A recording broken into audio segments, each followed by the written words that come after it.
Hi friends, ನಮಸ್ತೆ ಎಲ್ಲರಿಗೂ. ಇವತ್ತು ನಾನು ಸ್ಕಿನ್ ಟೈಪ್ ಬಗ್ಗೆ, ಡ್ರೈ ಸ್ಕಿನ್ ಬಗ್ಗೆ ಹೇಳಿದ್ದೀನಿ. ಎಲ್ಲ ಸ್ಕಿನ್ ಟೈಪ್ ಹೇಗೆ ಕಂಡುಹಿಡಿಯೋದು ಅನ್ನೋದ್ರ ಬಗ್ಗೆನೂ ವಿಡಿಯೋ ಮಾಡಿದ್ದೀನಿ. ಈಗ ನಾನು ಆಯಿಲಿ ಸ್ಕಿನ್ ಬಗ್ಗೆ, ಆಯಿಲಿ ಸ್ಕಿನ್ ಅಂದರೆ ಏನು, ಅದರಿಂದ ಏನೇನು ಪ್ರಾಬ್ಲಮ್ ಆಗುತ್ತೆ, ಅದನ್ನು ಹೇಗೆ ನೀವು ಮೇಂಟೈನ್ ಮಾಡೋದು ಮನೆಯಲ್ಲಿ ಅನ್ನೋದನ್ನು ಈ ವಿಡಿಯೋನಲ್ಲಿ ನಾನು ತಿಳಿಸ್ಕೊಡ್ತಾ ಇದ್ದೀನಿ. ಯಾರ್ಯಾರು ಫಸ್ಟ್ ಟೈಮ್ ನೋಡ್ತಿದ್ರು ನನ್ನ ವಿಡಿಯೋನ ದಯವಿಟ್ಟು ಸಬ್ಸ್ಕ್ರೈಬ್ ಮಾಡ್ಕೊಳ್ಳಿ, ಲೈಕ್ ಕೊಡೋದು ಮರಿಬೇಡಿ, ಕಮೆಂಟ್ ಹಾಕೋದನ್ನು ಮರಿಬೇಡಿ. ಆಯಿಲಿ ಸ್ಕಿನ್ ಅಂತಂದರೆ ಯಾವ್ಯಾವ ಟೈಪು ಸ್ಕಿನ್ನಲ್ಲಿ ಒಂದು ಟೈಪು ಆಯಿಲಿ ಸ್ಕಿನ್ ಅಂತಂದಾಗ ಅದ್ರ ಮೇಂಟೆನೆನ್ಸ್ ಹೇಗಿರಬೇಕು, ನೀವು ಮನೆಯಲ್ಲಿ ಮಾಡ್ಕೊಳ್ಳೋವಂಥ ಏನು ಫೇಸ್ ವಾಶ್ ಇರ್ಬೋದು, ಯಾವುದನ್ನು ಯೂಸ್ ಮಾಡ್ತೀರಾ ಅದ್ರ ಬಗ್ಗೆನೂ ಸ್ವಲ್ಪ ಕೇರ್ ತೊಗೋಬೇಕಾಗತ್ತೆ. ಯಾವುದು ಕ್ಲೀನ್ಸರ್ ಯೂಸ್ ಮಾಡಬೇಕು, ಮಾಯ್ಶ್ಚರೈಸರ್ ಏನು ಯೂಸ್ ಮಾಡಬೇಕು, ಆಮೇಲೆ ಅಸ್ಟಿಂಜೆಂಟ್ ಅಂದರೆ ಏನು, ಮತ್ತು ಇನ್ನೊಂದು ಏನಂದರೆ face pack, weekly once face pack apply ಮಾಡಿಕೊಂಡ್ರೆ ಒಳ್ಳೆಯದು. ಅದನ್ನು ಯಾವ್ದು ಯೂಸ್ ಮಾಡಬೇಕು, ಮಂತ್ಲಿ ಒನ್ಸ್ ಫೇಶಿಯಲ್ನ ಏನು ಮಾಡ್ಕೊಬೇಕು, ಇಷ್ಟನ್ನು ನಾನು ಸ್ಟೆಪ್ ಬೈ ಸ್ಟೆಪ್ಪು ಹೇಳ್ತಾ ಹೋಗ್ತೀನಿ. ನೀವು ಅದನ್ನೆಲ್ಲ ಕರೆಕ್ಟಾಗಿ ಮೇಂಟೈನ್ ಮಾಡಿದ್ರೆ ಆಯಿಲಿ ಸ್ಕಿನ್ನು, ಪಿಂಪಲ್ಸ್ ಇರೋರು, ಆ್ಯಕ್ನೆ ಇರೋರಿಗೆಲ್ಲನೂ ತುಂಬ ಬೆನಿಫಿಟ್ ಅಂತ ಖಂಡಿತ ಸಿಗುತ್ತೆ. ಈಗ ಫಸ್ಟು ನಾವು ಏನು ಮಾಡಬೇಕು, ಫೇಸ್ ವಾಶು ಬೆಳಗ್ಗೆ ಎದ್ದ ಕೂಡಲೇ ಫೇಸ್ ವಾಶ್ನ ಮಾಡ್ಕೊಳ್ತೀವಿ. ಯಾವ ಸ್ಕಿನ್ಗೆ ಯಾವ ಫೇಸ್ ವಾಶ್ನ ಯೂಸ್ ಮಾಡಬೇಕು ಅನ್ನೋದು ಎಷ್ಟೊಂದು ಜನಕ್ಕೆ ಗೊತ್ತಿರಲ್ಲ. ಯಾವುದೋ ಸೋಪ್ನ ಯೂಸ್ ಮಾಡ್ತಾರೆ, ಯಾವುದೋ ಕ್ರೀಮ್ನ ಯೂಸ್ ಮಾಡ್ತಾರೆ, ಎಲ್ಲರೂ ಒಂದೇ ಸೋಪ್ನ ಫೇಸ್ಗೆ ಯೂಸ್ ಮಾಡ್ತಾರೆ. ಆ ಥರ ಮಾಡೋದು ತುಂಬ ತಪ್ಪಾಗುತ್ತೆ. ಆ ಥರ ಮಾಡಬಾರ್ದು. ಅದರಿಂದನೇ ಆಯಿಲ್ ಜಾಸ್ತಿ ಆಗೋದು, ಪಿಂಪಲ್ಸ್ ಜಾಸ್ತಿ ಬರೋದು, ಅದನ್ನು ಕೀಳೋದು, ಮತ್ತು ಅದು ಪಿಂಪಲ್ಸ್ ಎಲ್ಲ ಮಾರ್ಕ್ ಆಗೋದು, ಅದರೆಲ್ಲನೂ ಪ್ರಾಬ್ಲಮ್ಸ್ನ ನೀವು ಫೇಸ್ ಮಾಡ್ತಾ ಇರ್ತೀರ. ಸೊ ಈಗ ನೀವು ಫೇಸ್ ವಾಶ್ ಮಾಡಬೇಕು ಅಂತಂದರೆ ಟೀ ಟ್ರೀ ಅಂತ ಇಂಗ್ರೀಡಿಯೆಂಟ್ ಇರಬೇಕು. ಆ ಒಂದು ಫೇಸ್ ವಾಶ್ನಲ್ಲಿ ಟೀ ಟ್ರೀ ಅಂತ ಅನ್ನೋದಿದ್ದರೆ ನಿಮಗೆ ತುಂಬ ಬೆನಿಫಿಟ್ ಆಗುತ್ತೆ, ಮತ್ತು ಪಿಂಪಲ್ಸ್ ಅವಾಯ್ಡ್ ಆಗುತ್ತೆ, ಆಯಿಲ್ ಪ್ರೊಡ್ಯೂಸ್ ಆಗೋದು ಕಡಿಮೆ ಆಗುತ್ತೆ. ಯಾವಾಗಲೂ ಒಂದೇ ಕಂಪನಿ ಪ್ರಾಡಕ್ಟ್ನ ಯೂಸ್ ಮಾಡೋದು ಭಾಳ ಒಳ್ಳೆಯದಂತ ನನಗನ್ಸೋದು. Cetaphil face cleanser, moisturiser and sunscreen, ಇದು ಎಲ್ಲನೂ ಒಂದೇ ಕಂಪ್ನಿದು ಯೂಸ್ ಮಾಡಿದ್ರೆ ತುಂಬ ಬೆಟರು. ಆದ್ದರಿಂದ ಈ ಪ್ರಾಡಕ್ಟ್ಸ್ಗಳು ನಿಮಗೆ ಖಂಡಿತ ಆಯಿಲಿ ಸ್ಕಿನ್ ಅವ್ರಿಗೆ ಸೂಟ್ ಆಗುತ್ತೆ. ನೀವು ಫೇಸ್ ವಾಶ್ ಆದಮೇಲೆ ನೀವು ಮಾಯ್ಶ್ಚರೈಸರ್ ಯೂಸ್ ಮಾಡ್ತೀರಾ. ಯಾವುದು ಯೂಸ್ ಮಾಡ್ತೀರಾ ಮಾಯ್ಶ್ಚರೈಸರು? ವಾಟರ್ ಬೇಸ್ನ ಯೂಸ್ ಮಾಡಬೇಕು. ಯಾವಾಗಲೂ ಆಯಿಲಿ ಸ್ಕಿನ್ ಇರೋರಿಗೆ ವಾಟರ್ ಬೇಸ್ನ ಯೂಸ್ ಮಾಡಬೇಕು. ಕ್ರೀಮ್ ಬೇಸ್ ಇರೋವಂಥ ಯಾವುದೇ ಕ್ರೀಮ್ಗಳಾಗಲಿ ಅದೆಲ್ಲ ಯೂಸ್ ಮಾಡಲೇಬಾರ್ದು. ಮಸ್ಟೊಂದು ಶುಡ್ಡಿಗೆ ಅದೆಲ್ಲ ಕಂಟ್ರೋಲ್ ಮಾಡಲೇಬೇಕಾಗತ್ತೆ. ಸೊ ಅದೊಂದು ಕರೆಕ್ಟಾಗಿ ಗಮನದಿಂದ ನೋಡ್ಕೊಳ್ಳಿ. ಆಮೇಲೆ ಇನ್ನೊಂದು ಏನಂತಂದರೆ ವೀಕ್ಲಿ ಒನ್ಸು ಏನು ಮಾಡಬೇಕು, weekly once face pack apply ಮಾಡಬೇಕು. ಫೇಸ್ ಪ್ಯಾಕ್ ಅಂತಂದರೆ ಆಯಿಲಿ ಸ್ಕಿನ್ ಇರೋರಿಗೆ ಫೇಸ್ ಪ್ಯಾಕ್ ಯಾವ್ದು ಯೂಸ್ ಮಾಡೋದು, ಒಂದು ಮುಲ್ತಾನಿ ಮಿಟ್ಟಿ ಅಂತ ನಿಮಗೆ ಗಂಧಿ ಅಂಗಡಿಗಳಲ್ಲಿ ಸಿಗುತ್ತೆ.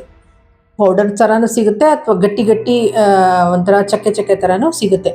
ನೀವು ಯಾವ್ದಾದ್ರು ತೊಗೊಂಬನ್ನಿ. ಅದನ್ನು ತೊಗೊಂಬಂದು ಸ್ವಲ್ಪ ಒಂದಿಷ್ಟು ಕಟ್ ಮಾಡಿಬಿಟ್ಟು ಒಂದು ಸ್ವಲ್ಪ ನೀರಲ್ಲಿ ಹಾಕಿದ್ರೂ ಅದು ಮೆತ್ತಗಾಗಿ ಕರಗಿಬಿಡುತ್ತೆ. ಅಲ್ಲ, ಗಟ್ಟಿಯಾಗಿರೋದು ಸಾಫ್ಟಾಗಿ ಆಗುತ್ತೆ. ಸ್ವಲ್ಪ ರೋಸ್ ವಾಟರ್ನ ಮಿಕ್ಸ್ ಮಾಡಿ ಅಪ್ಲೈ ಮಾಡ್ಕೊಳ್ಳಿ. ಫುಲ್ ಫೇಸ್ನ ನೆಕ್ವರ್ಗು ಅಪ್ಲೈ ಮಾಡಿ, ಕಣ್ಣು ಲಿಪ್ಸ್ ಬಿಟ್ಬಿಟ್ಟು ಮಿಕ್ಕಿದ್ದು ಫೇಸ್ ಫುಲ್ ಅಪ್ಲೈ ಮಾಡಿ ಒಂದು 20 ಮಿನಿಟ್ಸ್ ಬಿಡಿ. ಫುಲ್ಲು ಡ್ರೈ ಆಗಿಬಿಡಬೇಡಿ. ಸ್ವಲ್ಪ ಡ್ರೈ ಆಗ್ತಾ ಇದೆ, ಏನೇನು ಮುಗಿತಾ ಇದೆ, ಫುಲ್ಲು ಡ್ರೈ ಆಗೋಗಿ ಬಂದುಬಿಟ್ಟಿದೆ ಅಂತ ಅಂದಾಗ ನೀವು ವಾಶ್ ಮಾಡ್ಕೊಂಬಿಡಿ, ಆಯಿತಾ. ಈ ಥರ ವೀಕ್ಲಿ ಒನ್ಸ್ ಮಾಡ್ಕೊಳ್ಳಿ. ಅದ್ರ ಜೊತೆಗೆ ಇನ್ನೇನು ಮಾಡ್ಬೋದು ಅಂತಂದರೆ, ಇದು ಕಡಲೆ ಹಿಟ್ಟು, ನಾನು ಲಾಸ್ಟ್ ಟೈಮು ಹೇಳಿದ್ದೆ. ಕಡಲೆ ಹಿಟ್ಟು ಮತ್ತು ಜೇನುತುಪ್ಪ, ನಿಂಬೆಹಣ್ಣು, ಅರಿಶಿನ, ಮೊಸರು ಇಷ್ಟನ್ನು ಮಿಕ್ಸ್ ಮಾಡಿಕೊಂಡು ಒಂದು ಬೌಲ್ನಲ್ಲಿ ಮಿಕ್ಸ್ ಮಾಡ್ಕೊಳ್ಳಿ. ಅದರಲ್ಲಿ ಕೆನೆ ಇರಬಾರ್ದು, ಯಾವುದು ಮೊಸರಿನಲ್ಲಿ ಕೆನೆ ಇರಬಾರ್ದು. ಕೆನೆ ಬಿಟ್ಟು ಬರೀ ಮೊಸರು ಮಾತ್ರ ಹಾಕ್ಕೊಳ್ಳಿ. 1 ಟೀ ಸ್ಪೂನ್ ಹಾಕಿದ್ರೆ ಸಾಕು. ಮೊಸರನ್ನ ಚೆನ್ನಾಗಿ ಮಿಕ್ಸ್ ಮಾಡಿಬಿಟ್ಟು ಫುಲ್ ಫೇಸ್ ಅಪ್ಲೈ ಮಾಡ್ಕೊಳ್ಳಿ. ಅಪ್ಲೈ ಮಾಡಿಕೊಂಡು ಒಂದು 15 ನಿಮಿಷ 20 ನಿಮಿಷ ಬಿಟ್ಬಿಟ್ಟು ವಾಶ್ ಮಾಡಿ. ಈ ಮುಲ್ತಾನ್ ಮಿಟ್ಟಿದಾದರೂ ಹಾಕ್ಕೊಳ್ಳಿ, ಇದಾದರೂ ಹಾಕ್ಕೊಳ್ಳಿ. ನನಗನ್ಸೋದು ಏನಾದರೂ ಆಯಿಲಿ ಸ್ಕಿನ್ಗೆ ಮುಲ್ತಾನ್ ಮಿಟ್ಟಿ ಭಾಳ ಒಳ್ಳೆಯದು, ಅದನ್ನು ಯೂಸ್ ಮಾಡಿ. Weekly once must and should ರೆಗ್ಯುಲರಾಗಿ ಯೂಸ್ ಮಾಡಿ. ಆಮೇಲೆ ನೋಡಿ ನಿಮಗೆ ಹೇಗೆ ಅನಿಸುತ್ತೆ ಅನ್ನೋದನ್ನು ಕಮೆಂಟ್ ಮಾಡಿ ತಿಳಿಸಿ. ಇದು ಒಂದು ಫೇಸ್ ಪ್ಯಾಕ್ದು ಆಯಿತು. ಇವಾಗ ತಿಂಗಳಿಗೆ ಏನೇನು ಯಾವ ಥರ ಟ್ರೀಟ್ಮೆಂಟ್ ತೊಗೋಬೇಕು, ಫೇಶಿಯಲ್ ಮಾಡ್ಕೊಬೇಕು, ಸ್ಟೀಮ್ ತೊಗೋಬೇಕು. ಮಂತ್ಲಿ ಒನ್ಸು, ವೀಕ್ಲಿ ಒನ್ಸು ಮನೇಲಿ ಸ್ಟೀಮರ್ ಇದ್ದರೆ ಸ್ಟೀಮ್ ತೊಗೊಳ್ಳಿ, ಒಳ್ಳೆಯದು. ಸ್ಟೀಮ್ ತೊಗೊಂಡು ಪ್ಯಾಕ್ ಅಪ್ಲೈ ಮಾಡ್ಕೋಬೋದು. ಸ್ಟೀಮರ್ ಇಲ್ಲ ಅಂತಂದರೆ ಏನೂ ಮಾಡೋಕ್ಕಾಗಲ್ಲ. ಸೊ ಆವಾಗ ನೀವು ಫೇಶಿಯಲ್ ಮಾಡಿಸ್ಕೊಳ್ಳೋದ್ರಿಂದ ಒಳ್ಳೆಯದು. ಆ ಫೇಶಿಯಲ್ ಯಾವ್ದು ಮಾಡಬೇಕು, ಆಯಿಲಿ ಸ್ಕಿನ್ಗೆ ಪಿಂಪಲ್ಸ್ಗೆ ಇರುವಂಥದ್ದು ಅಕಾರ್ಡಿಂಗ್ ಟು ಸ್ಕಿನ್ ಟೈಪು ಏನು, ಕೆಲವ್ರಿಗೆ ಆಯಿಲಿ ಇರುತ್ತೆ, ಕೆಲವ್ರಿಗೆ ಪಿಂಪಲ್ಸ್ ಜಾಸ್ತಿ ಇರುತ್ತೆ, ಕೆಲವ್ರು ಇಲ್ಲಿ ಇಷ್ಟೇ ಜಾಗದಲ್ಲಿ ಪಿಂಪಲ್ಸ್ ಆಗಿ ಮಾರ್ಕ್ ಆಗಿಬಿಟ್ಟಿರುತ್ತೆ. ಸೊ ಆ ಥರದ್ದೆಲ್ಲನೂ ನೋಡಿಕೊಂಡು ಅವ್ರಿಗೆ ಬ್ಲೆಮಿಷಸ್ಸು ಕಮ್ಮಿ ಆಗಬೇಕು, ಫೇಶಿಯಲ್ ಸೂಟ್ ಆಗಬೇಕು. ಮಾರ್ಕ್ಗಿಂತ ಜಾಸ್ತಿ ಎಕ್ನೆ ಇರುತ್ತೆ, ಎಕ್ನೆನ ಕಮ್ಮಿ ಮಾಡಬೇಕು ಅಂತಂದರೆ ಅದಕ್ಕೆ ಯಾವ ಫೇಶಿಯಲ್ ಮಾಡಬೇಕು, ಹೈ ಫ್ರೀಕ್ವೆನ್ಸಿ ಮಾಡಿ ಆಮೇಲೆ ಫೇಶಿಯಲ್ನ ನಾವು ತೊಗೋತೀವಿ. ಜೆಲ್ ಬೇಸ್ಡ್ ಇರೋವಂಥ ಫೇಶಿಯಲ್ನ ಯೂಸ್ ಮಾಡಬೇಕು. ಸೊ ಅದನ್ನು ಫೇಶಿಯಲ್ ಮಾಡಿದ ಮೇಲೆ ತಿಂಗಳಿಗೆ ಈ ಥರ ಕೇರ್ ಮಾಡ್ಕೊಂಡು ಹೋದರೆ ನಿಮ್ಮ ಸ್ಕಿನ್ನು ತುಂಬ ಚೆನ್ನಾಗಿ ಆಗುತ್ತೆ, ಅದಂತೂ ಡೆಫಿನೆಟ್.